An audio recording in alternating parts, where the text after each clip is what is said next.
नूर हुसैन की बीवी है जिसकी औलाद कोई नहीं है, इसने को बच्चा है, ठीक है। तो असें आने जी बच्चा फौत हो चुका है, जिसे कि बच्चा साबित हो गया है कि बच्चा असा दोन है DNA रिपोर्ट पर। पंचायत भी चीज साबित है, थाने की इंक्वायरी पर भी बच्चा साबित है, जी साड़ियाँ पंचायत हुई दो उसने पर भी बच्चा साबित है। तो लिहाजा ये बच्चा मी की नहीं दिता जाए, ठीक है। ये बच्चा की है कि तीसरे बंदे को हमारी बीवी तो बच्चा हमारे वाला किया जाए।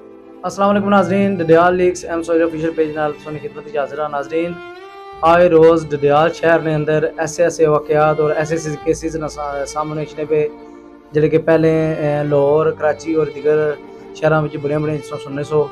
हमारे नाल इस वेले मौजूद न सरखी नाल इन्हां नाल तल्लक है और छतरो जिहड़ा ना इस वेले रहने पे इन्हां एक शादी की। शादी के बाद होया कि इन्हां ने घर एक बच्चा पैदा होया। बच्चा पैदा होने के बाद होया कि ससुरालियां ना इन्हां तू तकरार शुरू होगी और ससुरालियां जरा ना वो बच्चा गनीता है उसकी जरा ना छपाई जोड़िया या उसकी ये आखी सकने कि किसी और की उन्हें दी जोड़िया।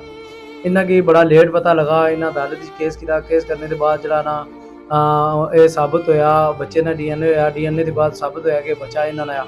इस वेले हमारे नाल शहरी जरा मौजूद है, अच्छो उसने ना गल करने उसने सारी गुफ्तगू करने उसने पूछने कि ये वाकया किस तरह आया, इस स्टार्टिंग से प्रॉब्लम किस तरह शुरू हुई। हमारे नाल मौजूद अच्छो गल करने। अस्सलाम वालेकुम। वालेकुम सलाम। सब तो पहले मिगी दसो कि तुसां नाम क्या? अनवर हुसैन। अनवर हुसैन, तुसां केड़ी जगह ने हो, पिछे केड़ी जगह रहने हो, इत्थे डडियाल केड़ी जगह रहने हो? पहले सुरक्षी से हुन छतरो मोड़ हो जी। ते तुसां शादी कदों कीती है?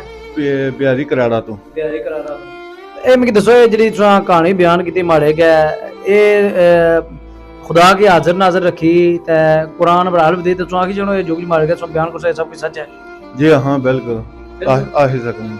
अच्छा मिगी दसो कि पूरी स्टोरी असा की सुनाओ। हुन ज़ाहिर है मैं विच आयल ना होने का ये सारे मामलात क्या होए, किस प्रॉब्लम शुरू हुई ते इस वेले तुसां केड़ी जगह पुज्जे हो ते कोर्ट ने डिसीजन क्या है और बच्चा वाकई ही तुसां ना सी या उन्हां तुसां साली की देई ओड़िया, इस वाले थोड़ा आगाह दसो। ए मिगी दसो भाई पहले शादी कुतू कीती ने, स्टार्ट आर ए टू जेड सारी कहानी दसो। शादी कीती ने पीरा ने कराड़ियों ते इथू सन 2019 च 5वें महीने 2 माह हमारी बीवी रही है। उस तो बाद जड़ा मेरा साला सी बड़ा नूर हुसैन वो आया तो हमारी इजाजत तो बगैर की नहीं तो गया उठी है। 2 दफा अस गए आने वास्ते तो उन्हें सारे गाल गलोच की है। तो फिर मुड़ी बीवी में हमारी हमला थी तो उसका बच्चा होया तो बच्चा उन्हें चाहिए तो हमारी बीवी जड़ा ना भराऊ की दई उड़िया कि तुम्हारी औलाद को नहीं तू रखी कि असा जिला पूछा तो आने जी बच्चा होया ही कोई नहीं। फिर मुड़ी तो जी हमारी साली है उस भाई मारे फोन करी तो आया जी ये बच्चा होया वा तुसा ना इत्थे तुसा आए कोई ना। उस जी मिगी फोन करने की कोई जरूरत नहीं है, जिसना बच्चा तुसा उसी फोन करी दसो। फिर इन्हें 26 दिनों बाद ड्रामा किया जी बच्चा फौत हो गया।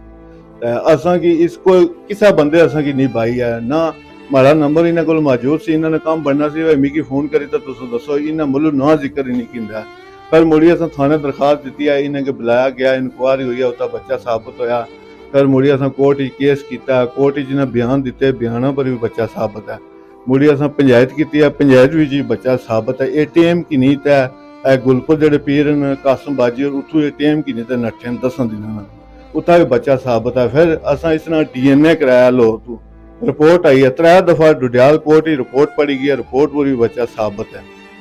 तो बाकी यह प्रूफ ने मसला नूर हुसैन की बीवी है जिसकी औलाद कोई नहीं है, इसने को बच्चा है, ठीक है। तो असा आने जी बच्चा फौत हो चुका है, जिसे कि बच्चा साबित हो गया कि बच्चा असा दोन है DNA रिपोर्ट पर। पंचायत भी चीज साबित है, थाने की इंक्वायरी पर भी बच्चा साबित है, जी साड़ियाँ पंचायत हुई 2 उसने पर भी बच्चा साबित है। तो लिहाजा ये बच्चा मिगी की नहीं दिता जाए, ठीक है। ये बच्चा की है कि तीसरे बंदे को हमारी बीवी तो बच्चा हमारे वाला किया जाए। जी रिपोर्ट इतना जज साहब ने पढ़ी है कोर्ट उस रिपोर्ट पर फैसला दिता जाए। ये मिगी दसो भाई जरा कनाया से तुसा ना जेह्ड़े ससुराली न जेह्ड़े उन उस लड़की ने वाले दे उसना कनाया उस लड़की ने कनाया वो इस वेले कुत्थे रहने पे? हमारी बीवी ने नाम है सफीना, जेड़े हमारे बीवी ने वालद उन्होंने नाम दाऊद है, तो जेड़े हमारे साले उन्होंने नाम एक ना फारूक है, एक ना नूर हुसैन है, एक ना दानिश है। ना लड़ाई कितों शुरू हुई है कि तुसाने बीवी तुसा की छोड़ी गई है ते कोर्ट विच जेड़ा ना तुमरे किस्सा साबित होया?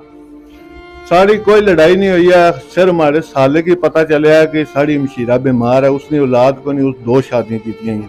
आया मैं कम्मे पर सी मारी इजाजत तो बगैर वो किन्नी तक गया उठी फिर असां गए आने वास्ते वो कोई ना पेसन फिर जिला उन्हें बच्चे ने मारे सारा ये ड्रामा किया लेकिन बच्चा भी साबित हो गया कि तीसरे बंदे को DNA पर भी साबित है पंचायत भी साबित है थाने की इंक्वायरी पर भी बच्चा साबित है हूँ असा वकील साहब बच्चे डडियाल अदालत से जे मिगी जरा इंसाफ दिता जाए जरा ना इसने खिलाफ कार्रवाई की जाए तो बच्चा साबित हो चुका 4 साल ना केस है तो मैं इस वेले दियां जरा ना कम तो कम 4-5 लाख रुपया मैं कर्ज ले तो इस केस पर लाया लिहाजा हमारी दरख्वास्त है कि मेरे इंसाफ किया जाए जबकि बच्चा साबित हो चुका है तीसरे बंदे को